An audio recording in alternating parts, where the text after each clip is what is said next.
તો આ તરફ બનાસકાંઠા બાદ સુરતના ગેરહાજર શિક્ષકોની પોલ ખુલી છે। શિક્ષણ સમિતિની તપાસમાં ચોંકાવનારો ઘટસ્ફોટ થયો।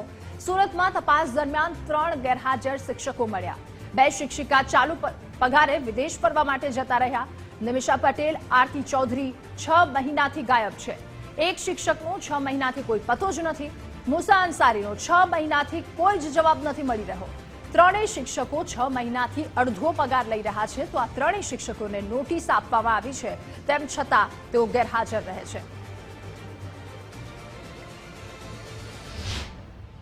ગઈકાલે અમે ઓફિસમાં બેઠા હતા અને અમે ગુજરાત સરકાર ને શિક્ષણ સમિતિવાળા પણ શોધી રહ્યા હતા કે આપણે ત્યાં કેટલા શિક્ષકો નથી આવતા અને તપાસ કરાવતા અમને 3 નામ એવા મળ્યા કે જે શિક્ષકો 6 મહિનાથી શાળામાં હાજર નથી। ક્યાં ચાલ્યા ગયા છે? હવે વિદેશ 2 શિક્ષિકા બહેનો તો વિદેશનું કારણ આપીને ગયા છે અને એક જે અંસારીભાઈ છે તેનો 6 મહિનાથી કોઈ અટોપટો નથી।